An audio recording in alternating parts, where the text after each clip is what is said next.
You're tuning into the Wild, Weird, and Sometimes Normal podcast. If you have a story or a guest recommendation that you think others need to hear, email me at wild, weird, and sometimes normal at gmail.com. Let's get this started. Alex and Brett, kick it! Wild. Wild. Weird. And sometimes wild. Weird. Wild. Weird. Wild. Weird. Wild. And sometimes normal. This episode's guest is Angela Melchiorre.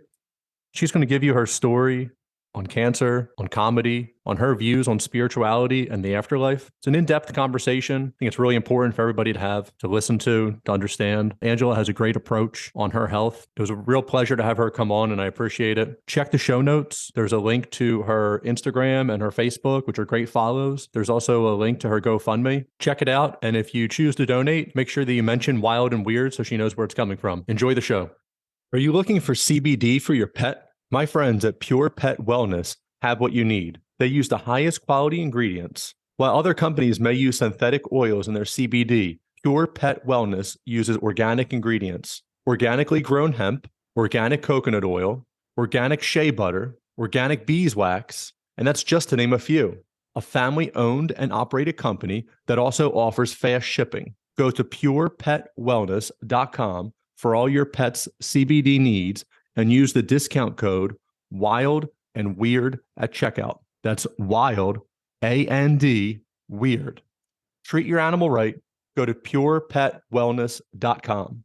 Are you looking to buy a home in New Jersey, escape the city and move to the suburbs, finally purchase a vacation home on the lake or down the shore? Maybe you're one of the lucky ones who are retiring and moving out of state. If so, let me help you. Keller Williams and the Real Estate Professional Group have what you need to make your goals come true. Reach out and have a conversation with someone who will put you first. Contact Brian McCoach at 856-321-1212 or email brianmccoach@kw.com. Welcome to Wild, Weird, and Sometimes Normal podcast. Our next guest is Angela Melchiorre, and she has a very interesting story to tell. Welcome, Angela. Hey, thanks for having me. Perfect. So, little disclosure, we used to be neighbors a very long time ago, way back in the 90s, whenever that was. We're showing our age here. Yeah. Angela, you used to be into CrossFit, or possibly still are, and then I believe a doctor's appointment possibly changed all of that. Yeah, so I was a CrossFit athlete for about 5 years. And I literally was just hitting the peak of my fitness of CrossFit. And I had all my skills down. And all of a sudden, one day I was just having some really bad chest pain. And you know how for people who go to the gym, you just think you tweaked something, you pulled a muscle. So I ignored it. And so for people who might not know what CrossFit is, can you explain the madness of CrossFit real quick? Flipping tires and yes. So I mean, CrossFit is really the intense hour of lifting, pulling, pushing, running. You kind of name it. It's very intense. So pain flare-ups would not be unusual or shortness of breath. No. So being a CrossFit athlete, you're in constant pain, you have constant soreness, so being in pain or having any kind of, sore muscle aches and things like that was kind of just the regular for me for 5 years. So 5 years into CrossFit, chest pain start developing. Yeah. So I started having some chest pain and it was kind of random and it would not last very long. It would go away. So and then there was one night at the gym, I'll never forget it because I was a coach as well. So I coached CrossFit and I would go in and do my CrossFit workout and then I would coach the next class. And it was a workout that I loved to do because it had all the movements that I was really good at. and I can do it rather quickly. So I went in and I just couldn't get through the workout. Like 1 minute in, I just was having a really hard time breathing. And so I just chalked it up to it was just going to be a bad night. I wasn't going to, sometimes you have bad days at CrossFit. It can't be good all the time. So, and then the next thing you know, the chest pain hit me so hard and so fast, it literally brought me to my knees. And Oh, wow. everyone's kind of, oh yeah, it was that Are bad. you at home when this happens, or are you at the gym? No, I'm at the gym, and I'm Drop kind to of your there. knees. Everyone, Yep. you were the strong, stoic. You like super jacked. Like people are like you're a trainer. People are watching you lead classes, and here you are falling down. Yeah, yeah. And all I really remember about that is just I'm telling people just look away, I'll be fine. Don't look at me. Because I was in tears. Oh, that's terrible. So, Yeah. so what happens? The owner of CrossFit calls an ambulance, or do you go No, home? no, it went away. So I was like, all right. I taught my class. I went home. I showered, went to bed. About I'll never forget it. 3 a.m. I woke up. The chest pain was so severe for me that I was having a heart attack or stroke, and I'm like, please let this pass because I don't want to call an ambulance at 3 a.m. I was living in a condo and, all the neighbors are going to be out and it passed. So I went back to bed. Okay, so back to bed, wake up the next Yeah. morning, numerous Wake up chest pains, debilitating pain, and you just keep writing this off.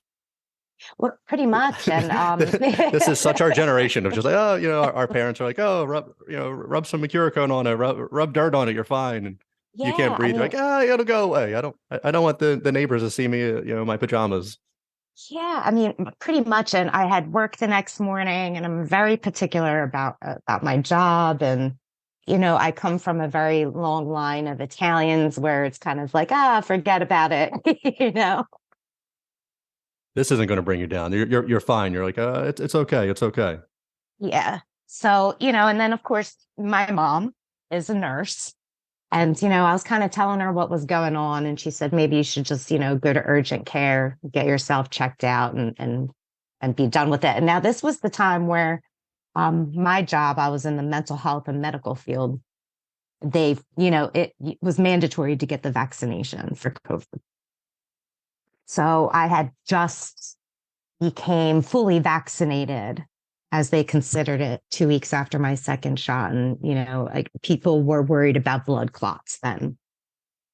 So I was like, fine, you know what? I'll go to urgent care once I'm done this report for work. So did all that, drove myself to urgent care, and they took me right away. I explained to them kind of what was happening. And then they're like, we're not going to touch you. And I'm like, okay, can't you just give me a chest x-ray? Like, you'll see it's a pulled muscle. It's nothing big. But they wouldn't touch me. So you go to urgent care for help and they just kick you back to the street? Do they give you a follow-up of where to go? No, they demanded that I go straight to the ER. And I get what they call a D-dimer test, which is a blood test. It tests for cancers. It tests for blood clots, things of that nature. So I walked out of there with a script and an order to go to the ER, which I did not. Just kick it down the line again. Like, I feel great. They wrote a script. I'll deal with that next week. And we're in like the second big wave of COVID. And the last place I want to be is the ER during this time period where, COVID is rampant again. And I don't want to be sick. I hardly get sick. And so, yeah, I went home. I ate something, did a little bit more work, and then had to be encouraged by a family member to just go to the ER and get the test done. And what do they do with this test? So, I mean, as soon as I walk in, they see the scripts, they take me right back and they give me an EKG, you get the whole workup. They give you the blood test and they make you sit in a room. I did sit in a room and I spoke to an ER doctor. And it's funny too, because along with the ER doctor come students, right? And so there's this really young Doogie Howser kind of guy there as well. And I mean, like, did Doogie offer any input? Was he there did he save the day? just now he was just there watching what the ER doctor was doing. And it's like, I was old enough to be this kid's mother. I mean, the kid didn't even look over 16 years old.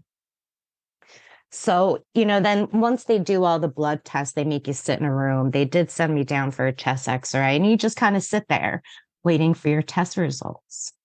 But the thing about that, I was with Jefferson at Washington Township, and that's where my primary care provider is. So, of course, nowadays you have the electronic chart on your phone. So I started getting all these dings, and my test results were coming in before the doctor was coming to speak to me.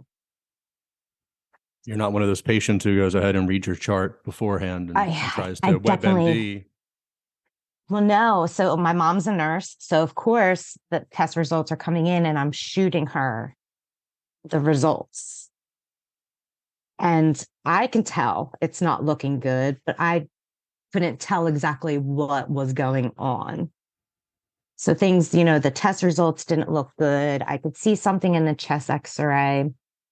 And then, my mom was kind of talking to me, and next thing I know, they're sending me down for a CAT scan.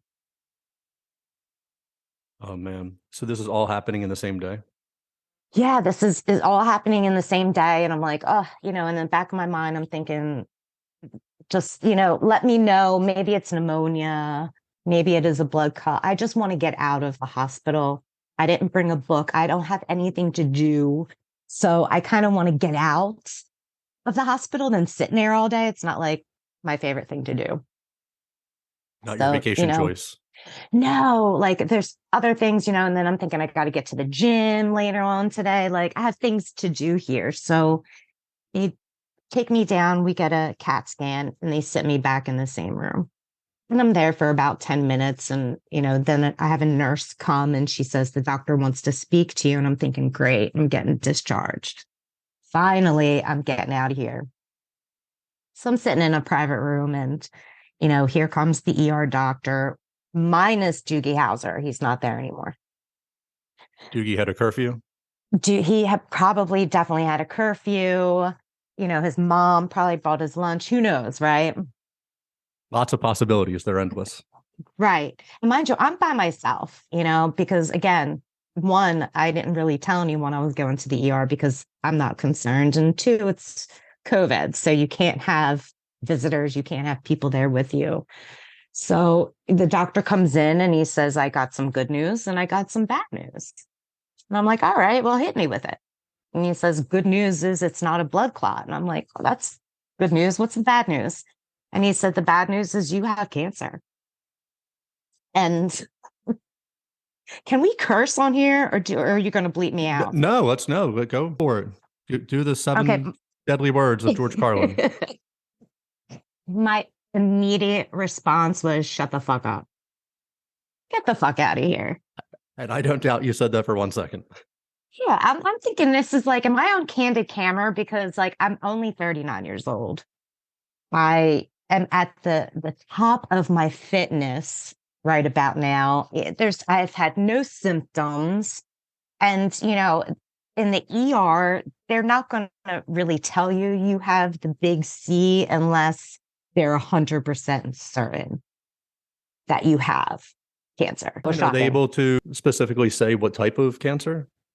He did say potentially lung cancer. But the issue is he can't say exactly, the stage of it, the spread of it, because mind you, it was only the chest that they did. So, right. So he gives you the old good news, bad news. You're thinking bad news probably isn't that bad. He starts off with not a blood clot. Like, maybe that was, is that worse than cancer? I'm not sure. But both are horrible. All right. So he gives you earth-shattering news. This is not great. You're telling him to shut up. It was a joke. He just right. Yeah. He's just gives you some paperwork and has you follow up with somebody. Is it just, this is COVID. You don't have a support person with you. Right. You can't even read his facial expressions. He a mask and a shield and, he's face outfit on to stay away. And what's happening here? I guess my response wasn't what he thought it should be because I'm like, yeah, this is a fucking joke. Like, and then he's like, is there anyone I can call for you? And I'm like, yeah, so you can call and you can explain it's my mother because as of right now, I want my IV out. I want to get out of here. You already told me what it is. I want to leave the hospital. I want to be out. So he had called my mom and explained it. Right. I can only imagine thoughts running through your head at that time. You almost kind of feel like a prisoner. You can't just get up and leave. Even as shocked as you are, you still have medical equipment in you. I guess you could just took out the front door. You see some strange videos sometimes. And you're thinking of so many things. Like one of my thoughts was, oh my God, I'm only 39. I'm going to die. Or, I have to go to work tomorrow. You think of like the weirdest shit. Like, Doc, I can't still have have to this. go grocery shopping. Big day tomorrow. Can't have cancer today. Like I got, stuff at work to do and then it feels just surreal like, nah, it's got to be a mistake. There's no way. There's no way. But then they give you like a 16-page report like of people now that you need to call and follow up with all these specialists because now there's going to be a series of tests, so that was a lot to handle. Just real quick, jumping back to the diagnosis, and you don't have to answer if you don't want to, is lung cancer in your family? No. You're just the lucky lottery winner of the first in your family? I am the luckiest one in my family to have stage 4 adenocarcinoma is exactly what I have. So they give you 16 pages of follow-up. I assume it's a ton of doctor's appointments and tests. And this is when you're going to find out the stage and the specific type of cancer. Yes. So my diagnosis came and in November, November this is all November 2020? 2021. Okay, November 2021. Yeah. So I've survived a year so far with this. And, things moved so quickly because of, I'm assuming my age, because you hear absolute horror stories of, someone's 75-year-old grandmother can't get an appointment with an oncologist. When I say my stuff moved so quickly, it was literally from November till the end of December, where it was like nothing but PET scans, MRIs, specialists. And there's so many things I didn't know about cancer because I didn't have to do the research. But I've learned so much about cancer because it's different stages, different treatments. Some people get radiation, some people don't get radiation, some people get chemo, some people don't get chemo. There's different types of oncologists depending. I mean, it is just a significant amount of information, but things were moving so quickly for me that it was very hard to actually realistically process and cope with the fact that I have this really shitty diagnosis. Right. So every day is, just another appointment, another scan, another follow-up, another doctor call. Yep. So it's hard to take the time that you need to go through and process as a 39-year-old, with this. Yeah, it's a very hurry up and wait process, we like to call it, because it's hurry up and get this test. Now we wait for results. And every result that came back was awful, just awful. Like it just kept, my MRI results came back awful. My PET results came back awful to where the spread was so significant. And every specialist I met with kept saying the same thing, that we're late in this stage of the game. We're late in this game. And I'm like, well, what does that mean? Okay, fine. We're late in this game, right? So what do I do? Right. It's great to know, hey, a year ago, this would have been like, okay, well, I'm not at a year ago. I'm at today. Like, what are we doing today? Right. So, I mean, long story short, I have a significant spread of the cancer. And my only treatment option was IV chemotherapy. I was not a candidate for surgery. I wasn't a candidate for radiation. A lot of the doctors were shocked that I didn't drop dead in the gym doing CrossFit, because where some of the cancer is that, I have such a significant mass in my chest that it has connected and wrapped around my pulmonary artery and my aorta, which is your heart. Oh, that's terrible. So they're thinking that as you're working out at CrossFit, just the heart pumping so much, it could just cause some type of reaction. Right. And I'm from the old school. When you hear cancer, you hear chemotherapy, back in the old days, it's just means that, death, right? That's kind of where my head is at. And I'm like, oh, everyone I know that got cancer, then had chemotherapy, died immediately after. So I Right. really A wanted few to weeks to a know. month. So, yeah. Yes. Right. Yeah. So I was really, really focused on my timeline. So when I finally did meet with my cancer team and oncology, I wanted a timeline. I wanted a timeline of if I refuse chemo, and I wanted a timeline of if I do the chemo. So we got that timeline. You meet with your oncologist and they're telling you what is the best case scenario with refusing chemo? Couple months. Couple months. And what is the Yeah, best case scenario with your current treatment? 2 years. So we have surpassed a year. We already Wow. made a year anniversary. I'm betting the over on this one. We're going much more than 2. That's what everyone is saying. And you know what, quite honestly, surprisingly, once my diagnosis hit, I can't tell you how ill I was. The disease, it just happened so quickly. And it was, to the point where I couldn't swallow food. I had, cancer in my throat. And it was just awful how quickly I went downhill after that diagnosis. And, the day before Christmas Eve, I had to go get a port put in. So for people who are listening, it is I call it my doorbell because that's kind of how it's shaped. It gets surgically placed in and under your skin in your chest. And then there's a catheter that goes through the neck. That's where you get your chemo. And this just makes it easier for the treatments to not have to keep trying to find veins. Veins, yeah, because the chemo is highly toxic. So you're just going to ruin your veins. And I don't have an end date for chemo. I am what they call a lifer. So I will have chemo for however long I live, basically, which is another hard pill to swallow because who wants to be sick twice a month for the rest of their life, Right. That does make it difficult. Yeah. Let's go through treatments. You just had your 20th chemo session. Going Okay, 20th, into right? 21. Yep. 21 is Tuesday. So every other week you have chemo. So twice a month. Yeah. So and then you're sick for a week after yeah, sometimes. And that's another thing with these rounds is every round is different. Some rounds hit way harder. Some rounds I'm better able to manage. So it's pretty anxiety provoking because you never know what to expect. And, here we are Tuesday, we're going into round 21 and I'm like, oh God, you don't know what to expect. Sure, it just gets tiresome and monotonous. And then especially the results not being the same of how you feel. Yeah, but I got to say, I think I'm pretty shocked. The chemotherapy seems to like me. And I'm doing so, knock on wood, doing so well on the chemo that I think I'm kind of like surprising people. But I also feel like that has a lot to do with my mindset towards the chemo and towards the cancer, because I never asked myself, like, why me? And this isn't fair. Never once have I been like that. So let's switch to mindset a little bit. What is your mindset as you're facing this obstacle?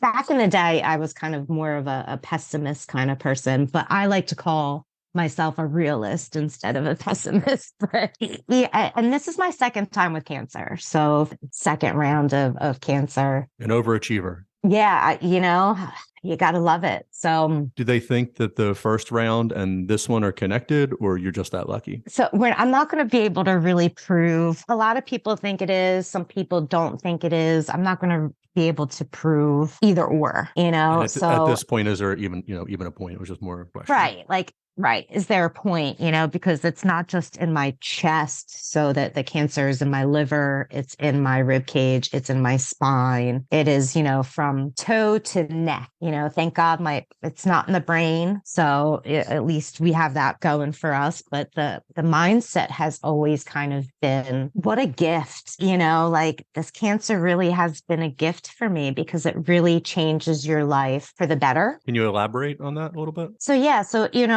time is a monster, right? We all fight the same monster. So when, people love to say, yeah, well, I can get hit by a bus tomorrow. Well, we don't, normal people who don't have a timeline, we randomly think of those things. It's not a constant, oh my God, I woke up this morning. Thank you, Jesus, for waking me up, because I can go into cardiac arrest and not wake up in the morning. So it kind of makes you really be grateful that, you have another day.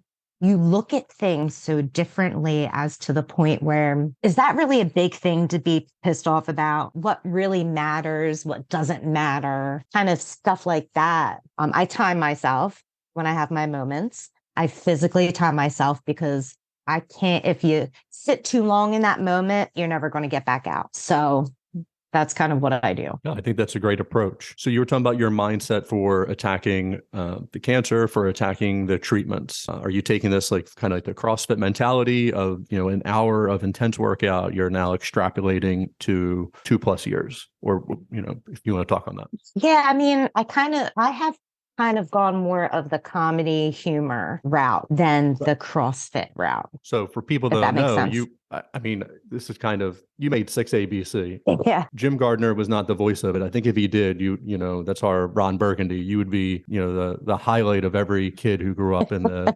90s who watched, Snow Days with Jim Gardner and 6 p.m. news. So you have this, you're diagnosed with lung cancer. The day before that, you're 39 years old, you're great shape, you're doing CrossFit. Now you have this lung cancer, and some people, would curl up in a ball and just wait for the inevitable. What you did is, you're taking these treatments twice a month, and somehow you found comedy in them. You've made comedic little films about your treatment. Can you talk about that a little bit? Yeah, so I've always kind of thought myself as a funny kind of chick. I can be very sarcastic and dry, and cancer is a very uncomfortable thing for people. It's the best thing, because I had some people who just avoid me like the plague, because it's just too difficult to see or to listen to, or so if I am kind of like shocking people with a dark sarcastic kind of humor, when I'm putting these posts up that are just like, wow, I can't believe she said that, but that is really funny kind of thing, it opens up the groundwork for people to be more comfortable to talk about these things. Because for some people, I am a reminder of someone who they lost to cancer. And so I have to kind of understand that as well. And the videos were also a coping mechanism for myself, because at the start, my very first cancer treatment was for IV chemo was January 5th. And I had to go by myself because of COVID. And there's nothing worse than going by yourself. I'm super sick and I can't have anyone there. I don't know what to expect. I don't know if it's going to hurt. Like, there's so many things. And I was just the night before laying in bed, and it just popped into my head that this is what I'm going to start doing. And I'm going to do these videos, and it's going to be funny, and it's going to show people that cancer treatment has come such a long way. It is much better improved than what it was 5 years ago, and that it could be, fun. But on the other sense, I started noticing that it was also helping the nurses who work there. I mean, all they see and treat are ill people every day. So I wanted to make their day as well. They had to think you were out of your mind at first. Some of your sketches that you've done that I've seen, so the Spartan cheerleaders from Saturday Night Live, and Will Ferrell dressed up, Rocky IV, you're Rocky, and there you are fighting Ivan Drago and taking down the Russians. So you have 2 weeks to think of what your next session's going to be, or there's a lot of writing time here. You should submit some of this to Saturday Night Live. Like, I can write sketches. Yeah, I think it's a little too liberal now. I just have to say, I probably won't be permitted there. I mean, the first skit I did where the nurses were like, oh my God, was the one where I put the roller skates on and I rolled down to that rap song, Catch Me Riding Dirty. And that was kind of my first real video, because that was the first time I was actually able to bring a visitor. So I believe that was around 5 or 6 where I was able to finally bring someone with me. And the nurse, I was like, listen, I warned the nurse. I said, I'm going to put these roller skates on. And she was like, well, I don't know if you're going to be allowed to do that. And I was like, I don't care if I'm allowed to do that. I'm just warning you that this is what I'm doing. And, they got a kick out of it. And, the one nurse was like, in my 25 years working here, I've never had anyone put on roller skates and kind of skate down the hallway. And I said, well, there's always a first for everything, but these people have to understand these videos. They kind of just pop in my head. And once they pop in my head, I start writing them down. I start getting the costume ready. And there's a lot of practice that goes into these videos, like a lot of memorization and a lot of practice. Like to get Axl Rose's dance down packed. So I watch his music video for hours on end every day leading up to that time. Like 1986 all over again, just sitting in front of MTV, watching the same 4 videos. Yes. Yes. So there's, there's a lot of practice. There's a lot of Amazon is probably going to ban me at some point because I have to, it's expensive. I have to get costumes. I have to get wigs. And then I put it all together by myself and I post it. So are these on YouTube? I've seen them on your Facebook page. Are you posting them other places as well? So I know, like, I have done a little bit. Someone recommended TikTok, but the thing about TikTok is that I get in a lot of trouble for copyright. So Axl Rose didn't make enough money from, Sweet Child of Mine and Paradise City. He needs to. Right. Yeah. Right. So, and I know YouTube, I'm not very good at uploading them, but when I do, I know that YouTube takes it off and blocks me because, again, it's a copyright issue.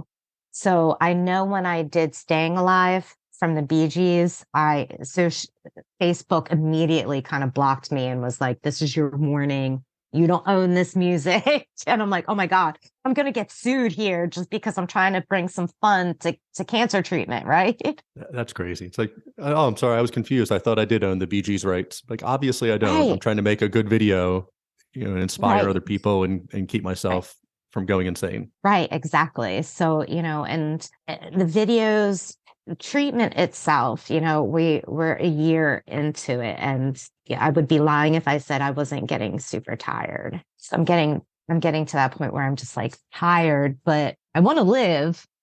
So I kind of have like no choice but to continue to do this.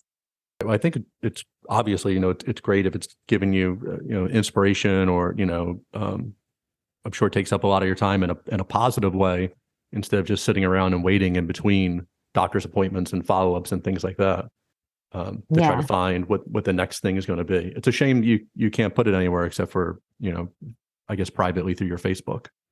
Yeah, so I put them on Instagram as well. I know TikTok gets a little difficult because I have to use their physical music. So I can't use the music from my library and YouTube. I do have some things. I think Grease made it on YouTube. I don't know if they blocked it yet, but Grease may have made it on there. So I'm not, very like kids these days. I mean, it's everywhere. We grew up in the 90s and I'm like, oh, if it's not MySpace, it's Facebook. If it doesn't involve blowing the back of a cartridge and jiggling it to make it work, it's really past me. Like I said, it's your mindset to be positive and have a good outlook. It is something that takes a lot of work every minute of my day. But on the other hand, I'm a very realistic person, right? I'm not going to beat this thing. At some point, it is going to take me probably a little too early in life. But, I'm very focused on making a statement and memory for when I do leave that people are like, yeah, like I used to know this girl and this is how she fought cancer. And I may not be viral now, but I may be viral when I pass. You just wait until this makes it on the Spotify, going places, I'm telling you. What are you going to do? Like, I'm stubborn by nature, and you really have only 2 options when it comes to this. You're either going to be the negative Nancy, or you're going to say, you know what, I'm going to do something with this and I'm going to make it the best time of my life. And, hopefully show people, because a lot of people struggle with, do I do chemo? Do I do the treatment? And, and at the end of the day, it really has prolonged my life. I went from a couple of months to we've made it a year. I think that's amazing. And then also, we spoke on it earlier, but to come back to it, that you have the mindset now of appreciating everything that's happening to you and that you can make a difference And, you're making those steps to do that, to hopefully make a memory that's going to last a long time. Where there are people who have a heart attack in their sleep, or they get in a car accident on the way to work, and all of their thoughts are, oh, tomorrow I'll do this, tomorrow I'll do this. Yeah. But tomorrow might not be there, and you're doing all of this today. And I think that's Right. amazing. Yeah, and then it gives you like not to be morbid or anything, but it actually gives me the opportunity to think about what I want as far as where do I want to be buried. But, you start, you purchase a tombstone and a plot and your services, and it really gives me a chance to kind of think about all that stuff in a positive way, to just kind of get things done and out of the way. So that's on really that a little important. bit. Let's switch gears and discuss a little bit of spirituality. Prior to your diagnosis, did you have any type of religious beliefs or a higher being or anything like that? I mean, I believe in God. I mean, I definitely believe that there is something higher than us. I grew up in the church, but back then, growing up Catholic, I have always, even before the diagnosis, have said my prayers before I go to bed and when I wake up in the morning. The one thing I will say about that is that my prayers have changed a little bit more, because there are things that I have asked for or have said during my prayers, either at night or in the morning, that have actually come to fruition. Like I asked, God at bed for, give me some kind of motivation to get me through this. And, and I think, quite honestly, with my response to chemo, like it really, I joke and I say, I'm going to be the baby, I'm going to be like some kind of baby Jesus miracle, and watch all of a sudden, my stage 4 cancer is going to disappear, and I'm going to be walking on water and giving seances one day. Well, I don't know about walking on water, but with, the way the technology is changing and science, you never know. But I am very spiritual, and there's just, it's hard to explain, when you are asking or seeking for something and things happen to you. But in the same sense, I do have a sixth sense of humor, right? Because I also own a t-shirt that says Jesus is the ultimate deadlifter. And, yeah.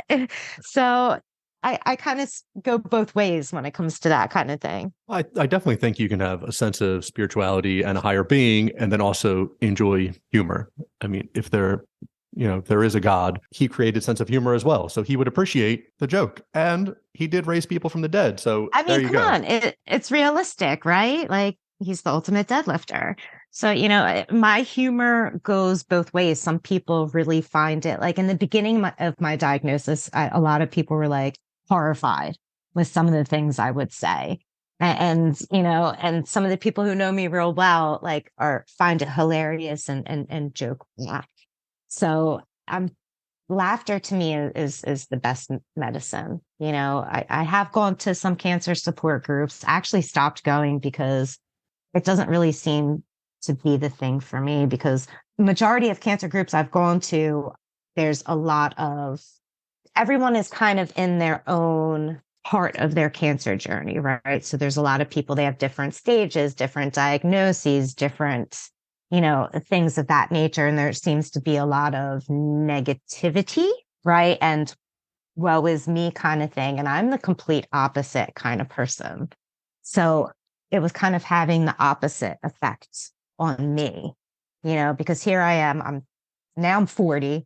I'll let everyone know my real age now. I'm 40. I'm hoping for 41 this upcoming summer. And, I have stage 4 cancer. So I'm terminal, I'm inoperable, and I'm incurable. I'm not going to go into remission. And you're sitting in a cancer support group with someone who has been in remission for 5 years. And, they had stage, 1 cancer, and they are in tears because they are, woe is me. And sometimes that would get me annoyed. So, but then on the other hand, you have to also be sensitive, because even if you're in remission, there's always that chance of it coming back. So I have to step back and remind myself that they're going through something too. Because to me, it's not that bad. That's my mindset. I think that's a great mindset. And I think how you've positioned yourself, that those groups can definitely help certain people who need to process or who may not have somebody to talk to or who don't fully even understand, what's happening to them. And maybe they see it as a punishment instead of sometimes just bad things happen. But you're having the ability to deal with that. I've never been to a support group or like an Alcoholics Anonymous or anything, but to me, it also just kind of seems crazy that if you love to drink and you have an issue with it and have a hard time saying no, to always go and hearing people talking about drinking just doesn't seem like the best way to stay away from doing that. Yeah. So going to a cancer group, and it's not just you who gets to talk, you have to listen to other people and you're empathetic to them and things like that. But the people who haven't processed it and are very upset and sad, that starts to play a little bit of a role on yourself. And you're talking about, time being, the countdown's on and you recognize it. That seems like it could put you in a bad place, mentally. And it seems like you're in a great place. And, your videos and your family and the things that you're choosing to do with your time seems like that's being better spent for you in that group. Yeah. I mean, and listen, different strokes for different folks, I guess, right? Not everything, one thing may not work for the other person. I know that the support groups, I have a hard time finding, the positive view that I am looking for. But like in my mindset, not to be a cliche, it could always be worse. So I find myself saying that a lot to people. It could always be worse. But I do have my moments. Everybody has their moments. No one's expecting perfection. Yeah, so you grew up. I'm not positive every day. It's really, I still have road rage, something terrible. Well, so people learned how to drive. I'm really hoping that Elon Musk and his Tesla can figure this out. My 30-mile commutes me, an hour and 15 minutes, and it doesn't make sense.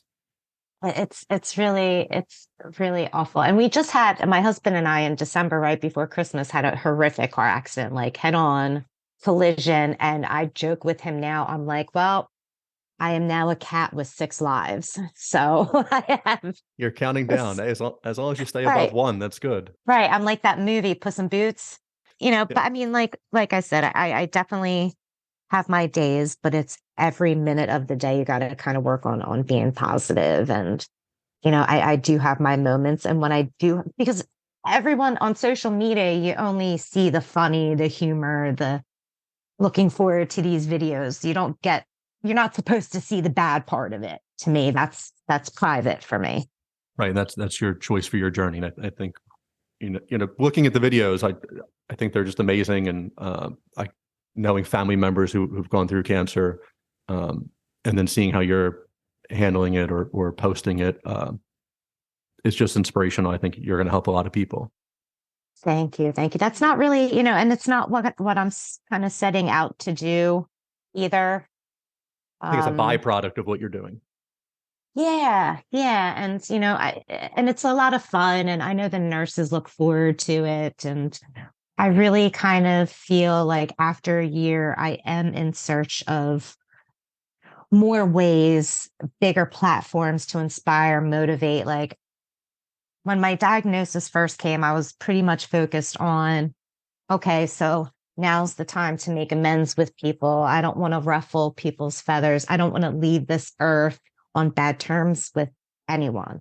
But in reality, because there has been a lot of disappointments on the way, as far as, there's people who you expected to reach out to you to say something and they didn't. And then there's people who you never thought would reach out to you and they say something nice and say, hey, we have your back. So there was some disappointment. And then I'm a very confrontational, outspoken person. I say what's on my mind, which is also a learning process because I don't always have to say things, right?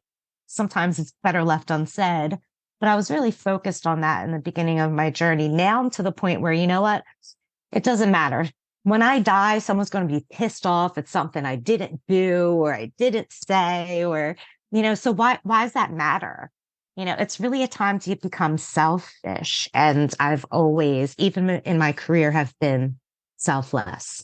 It was definitely your time to take advantage of and to do what you want. And, also from what you were saying a little bit ago, I think it's good to try not to leave the earth worse than you came into it, or to leave people with a bad taste, but also not to go out of your way and to be walked over, or to, overly, bow down and apologize for things that might not have need an apology. You don't need to clean up that much. This is your time. This is, what's happening. Right. Because no matter what, someone's going to be pissed off at you for something. So that's my piece of advice for everyone. Let's see. Someone's going to be mad about something you didn't do or did do anyway. So, you got to kind of refocus your efforts, because I'm at that point. If it's something I don't want to do, I'm not going to do it. You don't have to be nice and just say yes and go. Right. That's free. And I'm not going to feel guilty. Right. No, right. It's your time. So wrapping up spirituality real quick, do you find yourself leaning more onto it now, or it's been the same because you've always kept it in your life? I think it's become a little bit more meaningful, if that can make any sense, because, things that I've asked for or prayed upon have really come to fruition. And there's, I'm not a big believer in coincidence. I think it has changed in the sense that it is more meaningful. I feel it more in my heart, because anyone can wake up in the morning and say, you know what, thank you, God, for waking me. But to really feel it and to really be so incredibly grateful that you feel it in your physical heart, that's how it's kind of changed. It's become more meaningful versus something, hey, got to say my prayers in the morning, got to say my prayers at night, because this is what good Christians do. Like, you know what I mean? So it's changed in that way. It's definitely more meaningful. You're living it more as opposed to just doing it out of habit. Right. Right. And at the end of the day, it's really the big man upstairs who's going to decide what my timeline is. No, right. And something that I think most people, are always struggling with is, what is, in the great beyond, or, what is religion, and is it just a general higher power? Is it an all-encompassing white light, or, whatever it might be? But to have such a strong belief for a lifetime and to keep that going, I think that's really great that you've you found your true north, or whatever it might be. Yeah, I think the one thing that is on my mind a lot more since my diagnosis is, of course, is it when you do pass away, right? When it is my time, what happens to you? So is it something where you just kind of close your eyes, or is there really a heaven? Is there really a hell? So there's a lot more thought process and pondering of that. Let's get into that a little bit. What do you think happens to the great beyond? What would you like to happen? Is there the pearly gates and St. Peter has his checklist and he sees Angela Melchiorre on there and lets you in?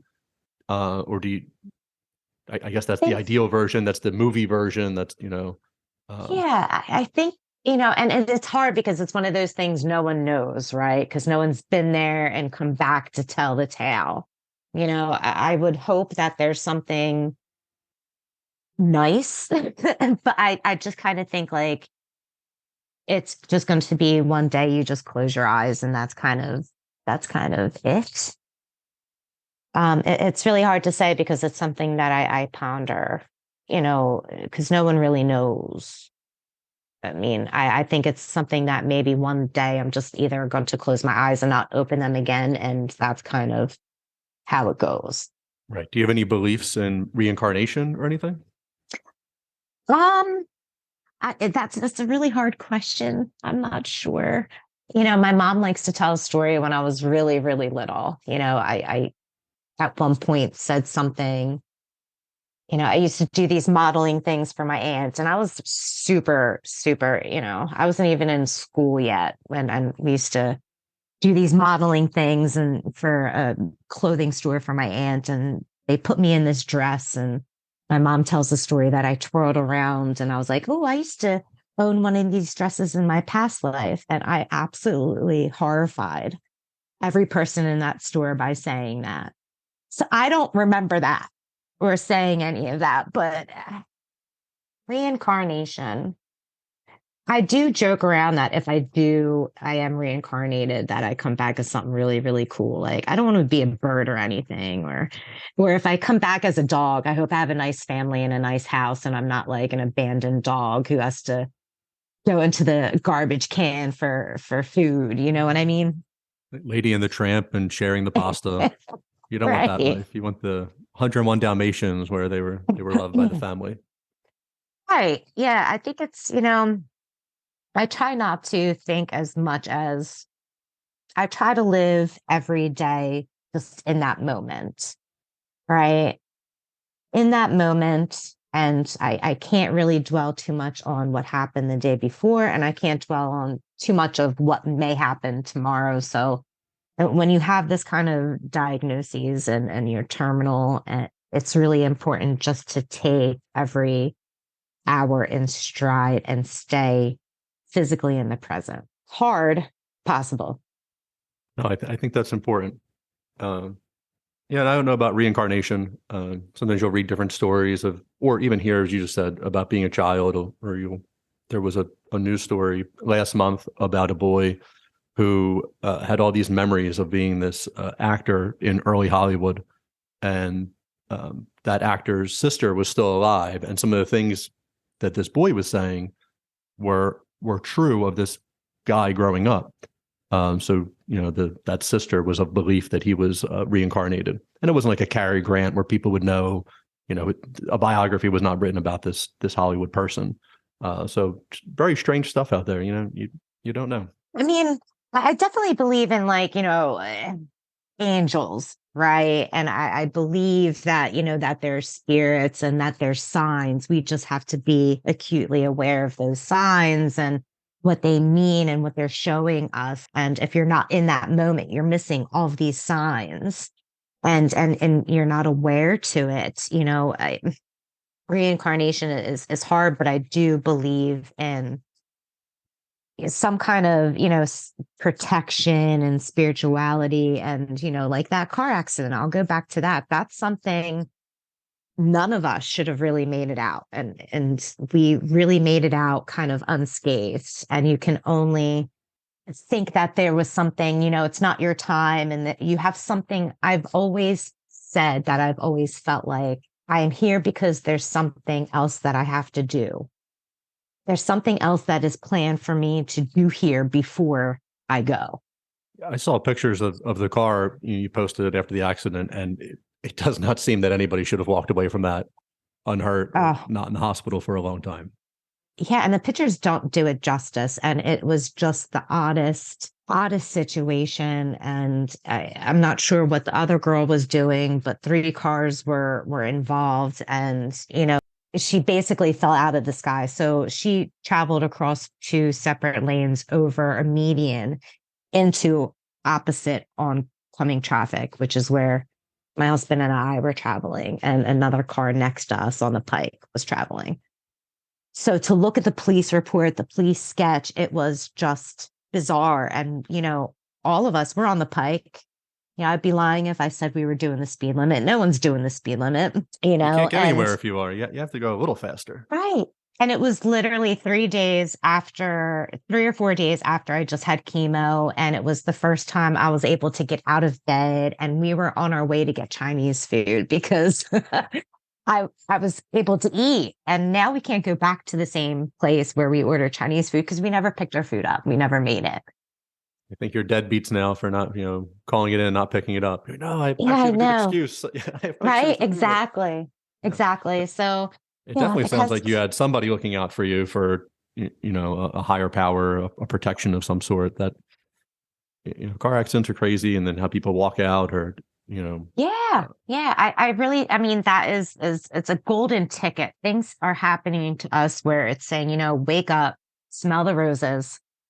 There's a reason for each and every one of us to be here, and I can only think that there's something big still here for me to do. I think you're right. I think you're reaching a lot of people. You've been on other podcasts before, through your social media, and, you're not creating these things to look at me. But I think it's giving people it's giving people inspiration. It's giving people insight. It's I think people, if they were younger and they dealt with cancer in their family, they only saw that it was a very short diagnosis. From time of diagnosis to the time of passing was weeks to months, and it was laying in a hospital bed or being at home in a bed and just slowly passing Yeah. away. Yeah. And, I always got to try something once. So, I tried the chemo. And after my first round of chemo, like, to be honest, I wasn't going to do it again. I was so deathly ill.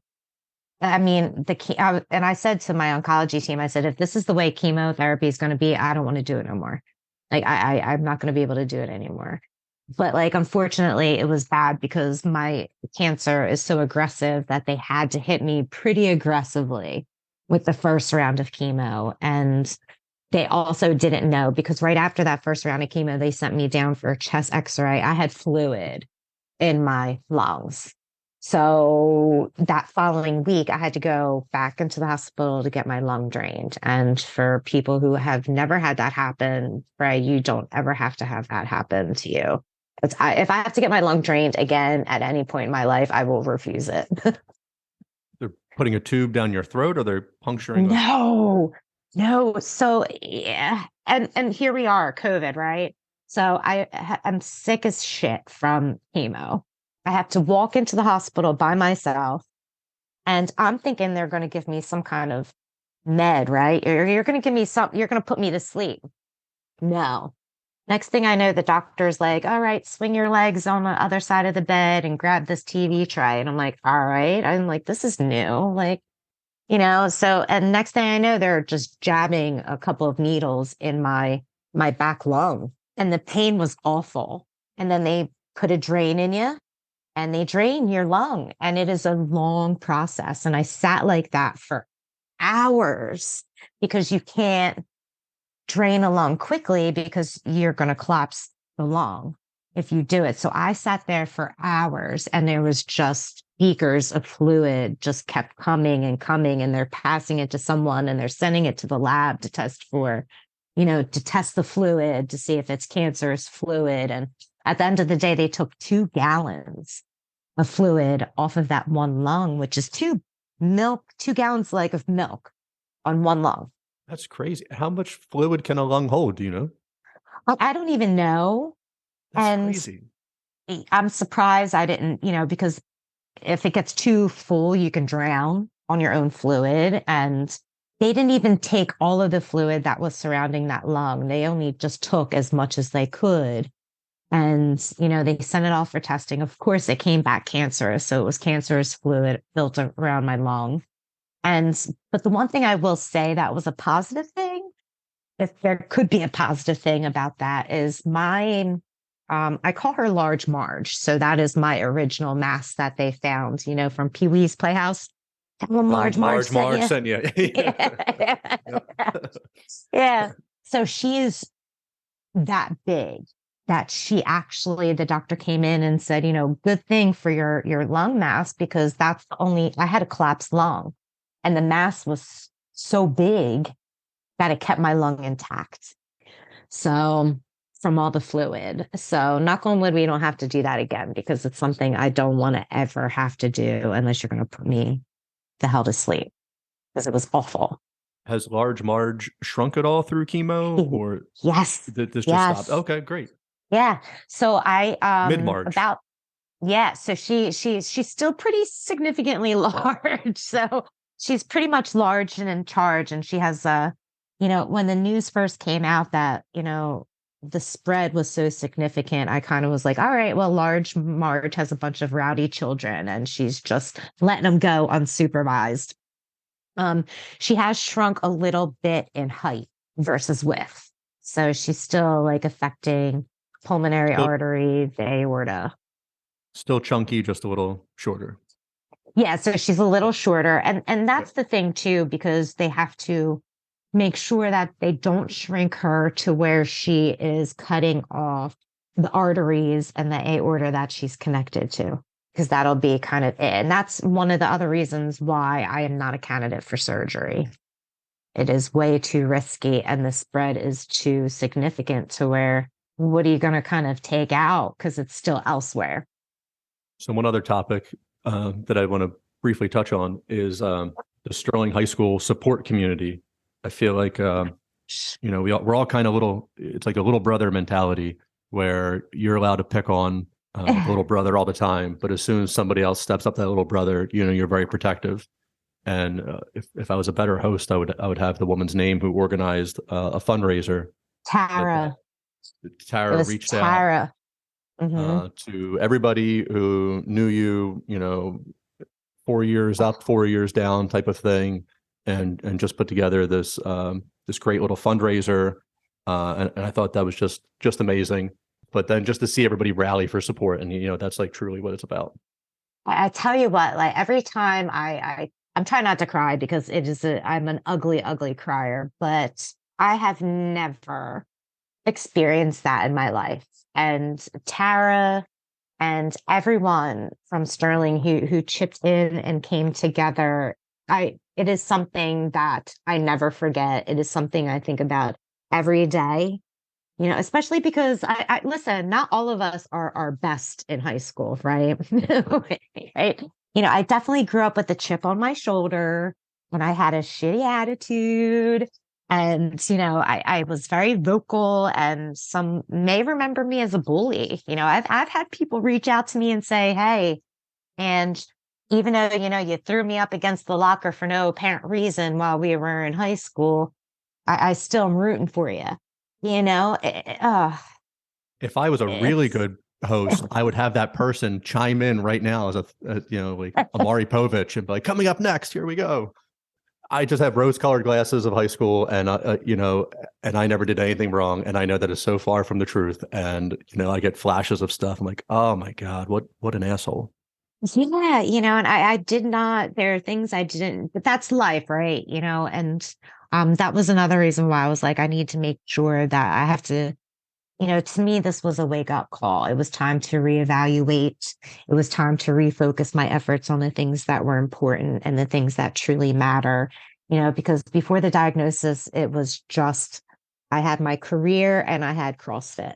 Now I have so much more, and there are things that are more important than just materialistic items, even though I still like those. Like I'm a woman, like like Everybody has their vices. right. But it brings me back to there's people who I was really, really close to at the time of diagnosis, and you expect to hear from those people and you don't. Then you have all these people, from Sterling, who I haven't seen, haven't spoke to. And for them to step up in this way is just, it still leaves me speechless. And it's very rare that I am a speechless kind of person. So it's really crazy. Sterling High School at its finest. That's what we're here for. So I thought that was great that she put that together. Oh, yeah. Really special. I will say this, though, about Sterling. And I can't remember the email. So I definitely have been reaching out to schools, and I want to come in and I want to talk to the students, and I want to, give them motivation and inspiration. Like, listen, free of charge. Like, I'm not going to, I'm not an LLC or anything like that. I just want to come in and tell my story, and, and also touch on stigmas of cancer. Right. And like, there's so much that can be talked about and gleaned from this entire story. And Sterling, my alma mater, I sent an email and I said, this is what I'm willing to do.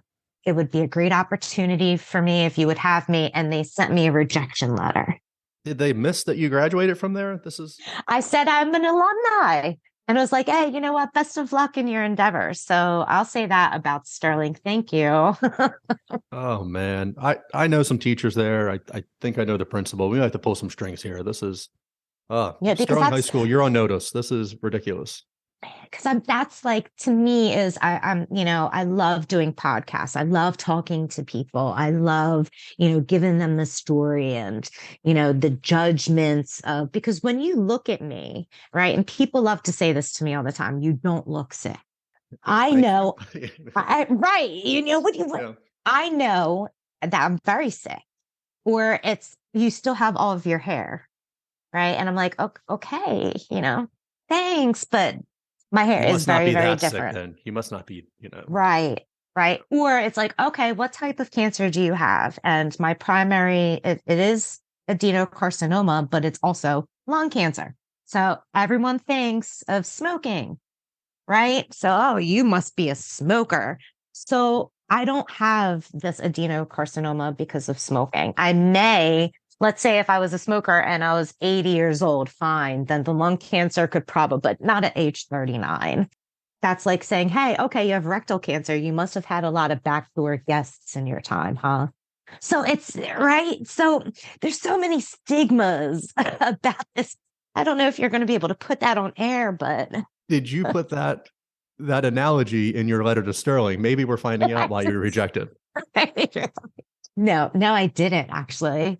So, but you can never judge a book by its cover, right? I think that, yeah, you can't just look at Yeah, somebody and say what's going on.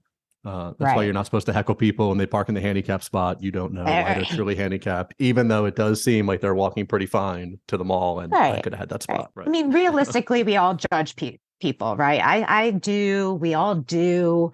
And then there's the kind of do's and don'ts. What do you say to someone, who's getting chemo? Because a lot of people are saying the wrong things. And you try not to get annoyed. You try not, I would get a random message from some stranger named Ken who's like, hey, did you look up this YouTube documentary? It's about this guy who cured his cancer with lemons. You should try that. And I'm like, okay, thank you, Ken, whoever you are, but I can do with the unsolicited advice, Ken. Thanks, Ken. Lemonade is not going to stop this. Right, right. So, and it's hard, because in the beginning of this, there were some key things that people would tell me, that annoyed the ever living shit out of me. And now I have just kind of like a better understanding. Like when this first started, people were just very, get a second opinion, get a second opinion, get a second opinion. Well, I'm telling I never you, thought of that. Thank you. Yeah, right. I'm just running with the Right. first guy, and now here I am. Yeah, thank you. Right. It's just who, whatever ticket I picked at the deli is what we're doing here. But I wouldn't be here. I wouldn't be alive if I got a second opinion because everything had to be very, very quickly to be where I am now.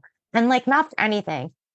The second opinion isn't going to change the results that are on a scientific test scan. You know what I mean? So, right. Your results are very specific for what this is. This isn't, like, oh, I think I have skin cancer. They're like, well, you have some time. You can probably go talk to somebody else.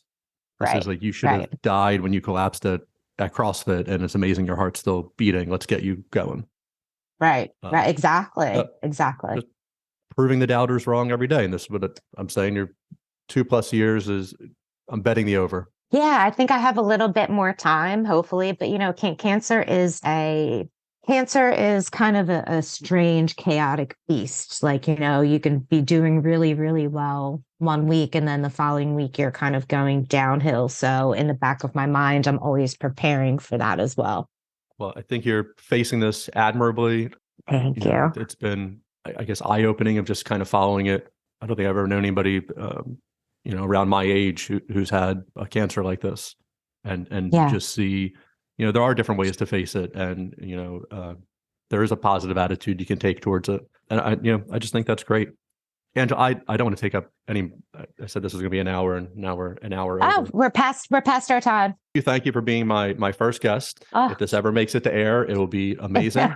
You are welcome back anytime. If you want to, this is, the podcast is wild, weird, and sometimes normal. I think this was a very normal. So we're hitting it out of the park at number one. Darn. Yeah. Next time I'll try to be a little bit more wild. I was trying to keep it PG for your first one, but I thank you so much for allowing me to be your first. Do you have anything you want to plug? Is there information people can find? Do you have a site that people want to go to? Actually, no. Like you can find me on Facebook. You can find me on Instagram. I'm pretty much kind of a plain Jane kind of girl so far. Okay, perfect. Well, thank you so much. Again, welcome back anytime. You want to talk wild? You want to talk weird? Let's do that. But Angela Melchiorre, I'm clapping here for you, but I don't want to pop the microphone. Thank you so much. Thank you so much. All right. You have a great night. You too. Bye-bye. All right. Bye. All right, everyone, that was our show. Don't forget to leave a review on iTunes, Spotify, or wherever you stream your podcast. Like and follow the podcast on Facebook and Instagram to stay up to date on all things wild and weird. Check out the links in the show notes for more information on our guest. The biggest support you can offer is to tell everyone about the podcast. Until next time.